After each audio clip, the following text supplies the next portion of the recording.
ఇది ఇరికి చెట్టు. ఇరికి చెట్టు ఈ రకంగా ఉంటుంది. ఇది ఒక మంచి ఔషధ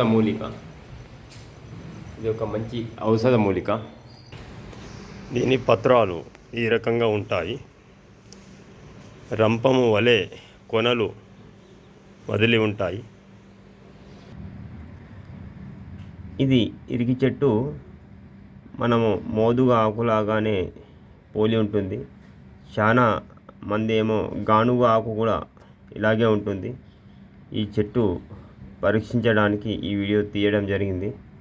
ఈ చెట్టు సమూలంగా మనము వాడుతారు.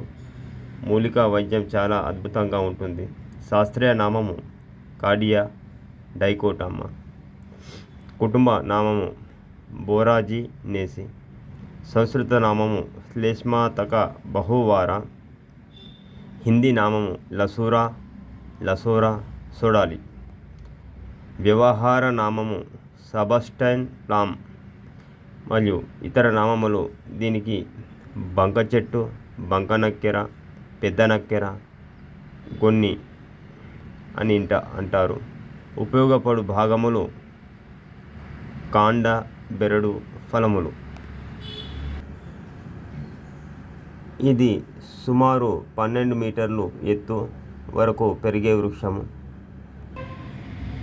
అండాకారంలో కానీ దీర్ఘ చతురస్రాకారంలో కానీ ఉన్న సామాన్య పత్రాలు ఏకాంతరంగా అమరి ఉంటాయి.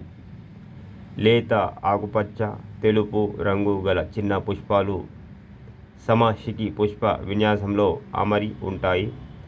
ఫలము మృదు ఫలము.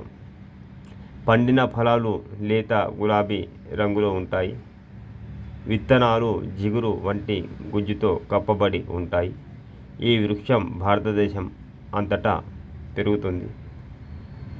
సాలిడ్ విషయాలు.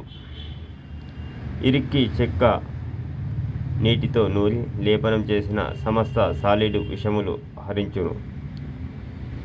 మరియు తెల్ల వెంట్రుకలు నల్లబడుటకు కాయలోని పప్పు నుండి తీసిన తైలమును నశమునకు అభ్యంగనమునకు ఉపయోగించిన తెల్ల వెంట్రుకలు నల్లబడును. నేత్రమసూచిక. నేత్రములకు లేపనం చేసిన నేత్రములందు కలిగిన మసూచి శమించును. పచ్చకామెర్లు 20 గ్రాముల ఆకుల నుండి తీసిన రసమును అరకప్పు నీళ్ళల్లో కలిపి రోజుకు ఒకసారి చొప్పున 3 రోజుల పాటు సేవించిన పచ్చకామెర్లు నశించును. తామర. దీని విత్తుల చూర్ణమును నూనెలో కలిపి పూసిన తామర నశించును. సుఖ విరేచనములు. 40 గ్రాముల పండ్లు గుజ్జును తినిన సౌమ్య విరేచనము ఆగును. వీర్య వృద్ధి. 5 నుంచి 10 గ్రాముల గింజలలోని పప్పు చూర్ణమునకు సమానములుగా చక్కెర కలిపి సేవించిన వీర్య వృద్ధి, బలవృద్ధి కలుగును. చలువ కొరకు 1-2 స్పూన్ల ఎండిన పండ్ల చూర్ణమును సేవించిన చలువ చేయును. అవాంఛిత రోమాలు. దీని యొక్క పచ్చి బెరడును దంచి రసము తీసి ఆ రసమును వెంట్రుకలకు తొలగించిన వెంట్రుకలు మొలిచిన చోట రాయుచున్న వలన ఆ విధంగా పలుమార్లు చేయుచున్న తిరిగి మొలవకుండా ఉండును. మరిన్ని ఉపయోగాలు.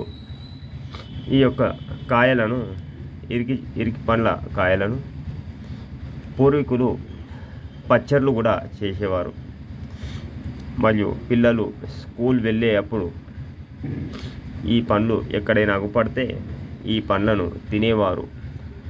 ఇది చాలా తీపిగా లేకుండా కొంత మట్టుకు తీపిగా ఉండి రుచికరంగా ఉన్న పండ్లు, బంక కలిగిన పండ్లు ఉంటాయి. ఇది మారుమూల గ్రామాలలో అక్కడక్కడ మనం చూస్తాము. ఇప్పుడు కూడా ఈ చెట్టు సంతతి నశించిపోలేదు. ఇది ఎక్కడైనా మొలక తీసుకొచ్చి కానీ దీని ఇత్నాలు కానీ దంచి మన పలుకును తీసి ఎక్కడైనా వేసిన దీని చెట్టు వచ్చును. ఇది చాలా ఉపయోగకరంగా, ఇది చాలా నీడగా కూడా ఇస్తుంది. ఎండాకాలము ఈ చెట్టు కింద సేద తీసుకునే వాళ్ళు పొలాల పొంటి పెట్టుకునేవారు. హిందీలో దీనికి లసూరా లేదా లసోరా లేదా సోడాలి అంటారు. అట్లాగే తెలుగులో దీనికి ఇరిగి చెట్టు లేదా బంక పండ్ల చెట్టు లేదా బంక చెట్టు అని అంటారు. దీని ఫలములు తినవచ్చు, కాయలు ఊరగాయ వేసుకోవచ్చు. దీని కుటుంబ నామము బోరాజినేసి అని అంటారు. దీని శాస్త్రీయ నామము కార్డియా డైకోటామా అని అంటారు.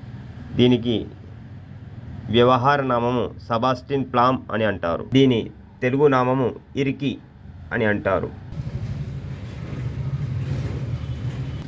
దీని మొదలు భాగము కనీసము ఒక 10 లేదా 20 సెంటీమీటర్ల వరకు ఉంటుంది. Thank you friends. మూలిక వివరణ, మూలిక పరిచయము. ఈ ఛానల్ నచ్చినట్లయితే లైక్ చేయండి, షేర్ చేయండి, సబ్స్క్రైబ్ చేయండి. మరిన్ని మూలిక వీడియోస్తో మీ ముందుకు పరిచయం అవుతాను. జై హింద్.